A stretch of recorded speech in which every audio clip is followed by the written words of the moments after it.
400 सीटें मिली तो संविधान बदल देंगे। यह बात भाजपा के बड़बोले नेताओं के मुख से निकली तो सहज अंदाजा नहीं लगा पाया कि सच में भाजपा की प्लानिंग बाहर आ गई है या चंद नेताओं का बड़बोलापन है। समय रहते इसकी काट भाजपा के बड़े नेताओं ने नहीं की। काफी देर से भाजपा जागी और प्रधानमंत्री नरेंद्र मोदी भी जनसभाओं में कहने लगे कि उनके रहते कोई संविधान बदल नहीं सकता। सफाई आई लेकिन देर से। तब तक तो जनता मन बना चुकी थी, तय कर लिया था कि अहंकार चूर करेगी। एक अकेला कहकर छाती पीटने वाले प्रधानमंत्री मोदी तीसरी बार शपथ लेने की तैयारी तो कर रहे हैं, लेकिन इस बार उनकी लाचारी अभी से दिखने लगी है। अब की बार 400 पार कहने वाले देख रहे हैं कि अब की बार एक लाचार मजबूर सरकार, बैसाखी के भरोसे चलने वाली सरकार। क्या मोदी शाह को गठबंधन सरकार चलाने का कोई तजुर्बा है? कैसे चलेगी यह सरकार? आज यह बड़ा सवाल राजनीतिक हलकों ही नहीं, भाजपा के भीतर भी तैर रहा है। नमस्कार, मैं हूं विभ्यांशु पांडे। आप देख रहे हैं एक नजर एक नजरिया। हम डालेंगे कमजोर सरकार की कवायद पर एक नजर और इस हाल तक पहुंचने की वजहों पर रखेंगे अपना भी नजरिया। तो बने रहें हमारे साथ, देखते रहें एक नजर एक नजरिया।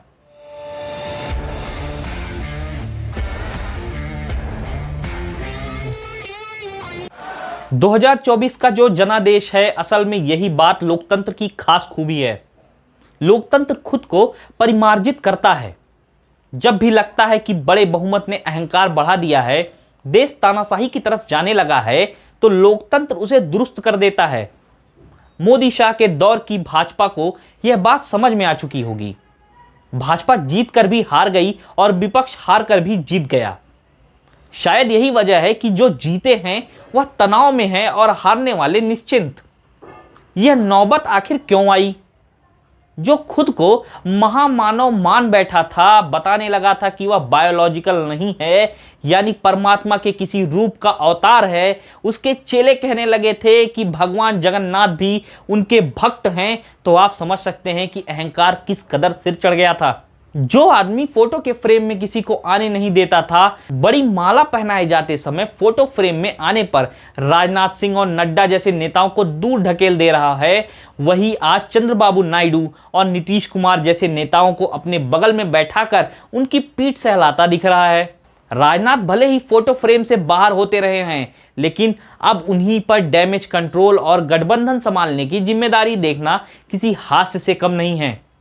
मजबूर और लाचार सरकार के मुखिया बनने के लिए मोदी वह हर जतन करते दिख रहे हैं जिसका वह उपहास उड़ाया करते थे।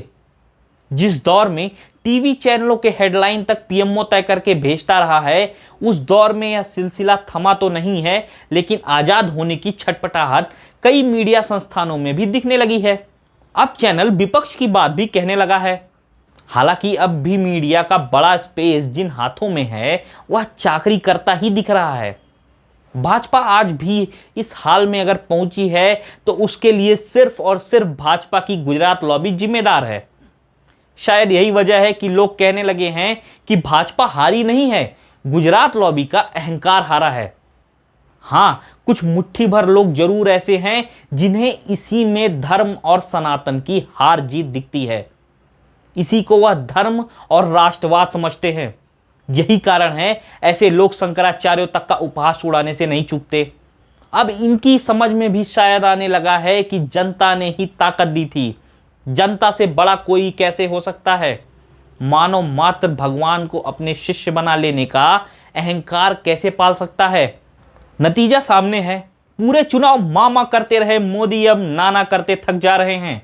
मुसलमान, मछली, मंगलसूत्र, मुजरा जैसी बात कहने वाले अब ऐसे मजबूर नजर आ रहे हैं कि उन्हें अब उन बातों से परहेज नहीं जिसकी चर्चा वह चुनावी मंचों से करते थे।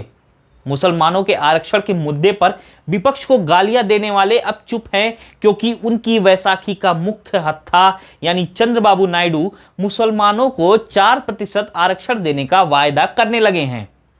नीतीश ने तो अग्निवीर भर्ती की फिर से समीक्षा करने की बात कहकर आईना दिखा दिया है। मजबूर और लाचार सरकार क्या और कैसे करेगी, यह देखना दिलचस्प होगा। अभी के लिए बस इतना ही, फिर मिलेंगे नए घटनाक्रम पर नए वीडियो के साथ। अगर आपको हमारा विश्लेषण पसंद आया तो अपनी प्रतिक्रिया से अवश्य अवगत कराएं, वीडियो को लाइक करें चैनल पर नए हैं तो सब्सक्राइब करें। देखते रहें एक नज़र एक नज़रिया। धन्यवाद।